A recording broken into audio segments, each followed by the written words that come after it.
Well, many a fan has been wondering about this. It is now official. Ciro Immobile has completed his move to Real Madrid league. Could be a goal! They're absolutely racing away with this. 3 to the good now.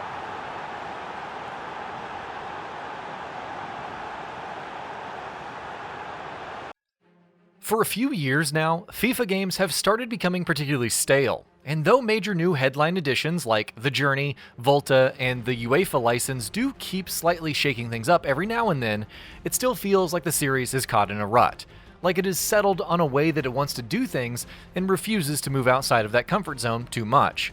Sure, we get some tweaks and improvements to the on-pitch gameplay every year, some of which work out very well, but for the most part, things have remained largely the same, especially these last couple of years or so.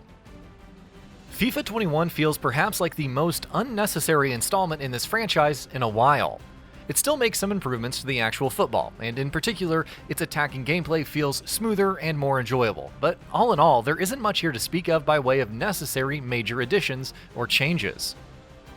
But let's speak about the on-pitch football first, because that is, after all, what matters most in any football simulation title. Thankfully, this is an area where FIFA is generally solid every year, and FIFA 21 doesn't disappoint. The actual action on the pitch is as smooth and compelling as ever, striking the right balance between accessibility and still having a high skill ceiling. As I mentioned earlier, attacking gameplay in particular has benefited from some tweaks.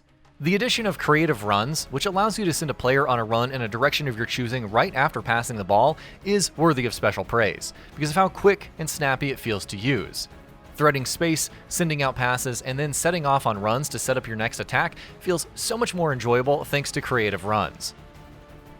Your teammates also seem to be much smarter in FIFA 21 than they did in last year's game, at least as far as attacks are concerned.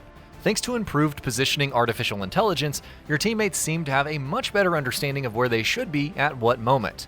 The players with higher ratings seem to be especially smart about this, which means making a particular player the focal point of your attack and then building passes around them is often a nifty tactic. It's a weighted pass. A glorious chance. And up for grabs off the keeper. Oh, a moment of pure class! Of course, with more aggressive attacking AI and the addition of creative runs, this means that FIFA 21 once again takes a step backwards with its defending.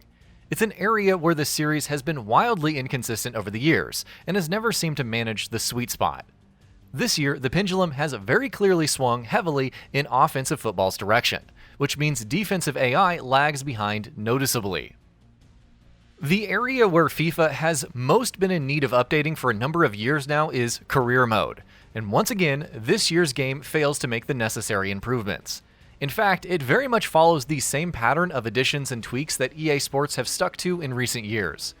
FIFA 21's career mode does make some changes, for sure, and one in particular works out very well, but they ultimately end up feeling like additive improvements, leaving the rest of the career mode to feel as stagnant as ever.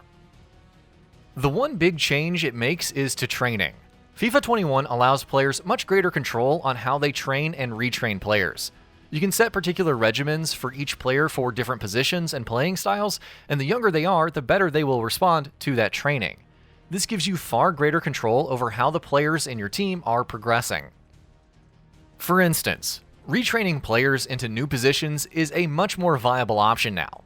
So if you have an aging winger that doesn't have the stamina or agility to play in that position anymore, but can still easily land a killer pass, you'll have a much easier time retraining them to play in a deeper, more central position.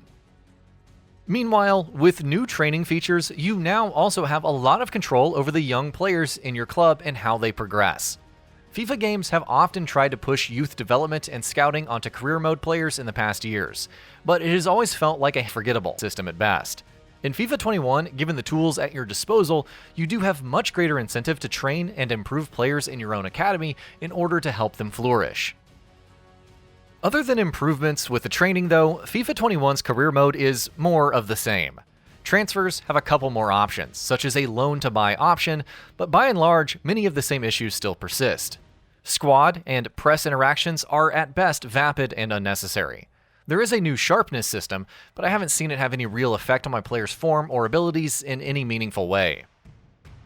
I feel like I've said this in my FIFA reviews every year for the past few years, but the career mode needs a reinvention desperately, and I really hope next year's game, which will be the series' proper next-gen debut, will be the one to do that.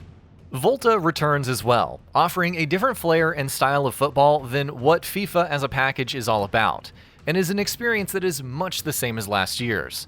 There's a short, roughly 4-hour-long single-player introductory story mode called The Debut, but it's largely forgettable. The actual football in Volta mode is as fun, fluid, and fast as ever, but even more so than last year, I found that it couldn't hold my attention for too long. On the visuals and presentation front, it is clear as day that FIFA 21 is the last FIFA game of the current console generation, because it's beginning to look a little aged. The flash and pomp of overlays, camera angles, snappy presentation, and enthusiastic commentary is all still here, so FIFA still very much feels like an authentic simulation of a real matchday, of course. But the pitches could do with a little more detail, and character models and animations are beginning to look dated. Here's hoping next year's game decides to leverage next-gen hardware to deliver a much shinier experience. And here's the lineup for Manchester United. David De Gea starts in goal. Victor Lindelof plays, and he's made headway. And a goal it is! No long wait for the opener today.